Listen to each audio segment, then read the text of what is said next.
श्री शिवाय नमस्तुभ्यम। सावन शुक्ल पक्ष की एकादशी को पुत्रदा एकादशी कहा जाता है, जो पवित्रता एकादशी के नाम से भी जानी जाती है। हिंदू मान्यता के अनुसार इस दिन व्रत रखने और विष्णु जी की पूजा करने से निसंतान जोड़ों को संतान प्राप्ति का आशीर्वाद मिलता है। इस बार पुत्रदा एकादशी का व्रत 5 अगस्त को है। सावन पुत्रदा एकादशी की पूजन विधि। इस दिन का शुभारंभ सुबह स्नान से करें और फिर भगवान विष्णु की पूजा के लिए तैयार हों। पूजा में धूप, दीप, नैवेद्य और अन्य 16 सामग्री का उपयोग करें। भगवान शिव का गंगा जल से अभिषेक करें और उन्हें पुष्प और तुलसी दल अर्पित करें। इस दिन व्रत रखें और भगवान के भोग में तुलसी अवश्य शामिल करें। भोग लगाने के बाद भगवान विष्णु की आरती करें और रात को दीपदान करके पूजा का समापन करें। सावन पुत्रदा एकादशी का शुभ मुहूर्त। श्रावण मास के पुत्रदा एकादशी की तिथि 4 अगस्त को सुबह 11:41 पर शुरू होगी और तिथि का समापन 5 अगस्त को दोपहर 1:12 को होगा। उदय तिथि के अनुसार श्रावण मास की पुत्रदा एकादशी 5 अगस्त को ही मनाई जाएगी।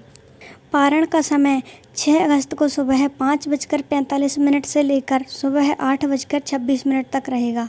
चलिए पुत्रदा एकादशी व्रत कथा शुरू करते हैं। पौराणिक कथाओं के अनुसार एक समय भद्रावती नदी के तट पर राजा संकेतमान नाम का राजा राज्य करता था। उसकी पत्नी का नाम सेव्या था। राजा के पास किसी चीज़ की कमी नहीं थी। राज्य में धन धान्य संपन्न और प्रजा सुखी थी। बस राजा को एक बात का दुख था कि उसके कोई संतान नहीं थी। इस वजह से राजा परेशान रहता था। राजा अपनी प्रजा का भी पूर्ण ध्यान रखता था। संतान न होने के कारण राजा को निराशा घेरने लगी। वह आत्मघात के बारे में सोच रहा था।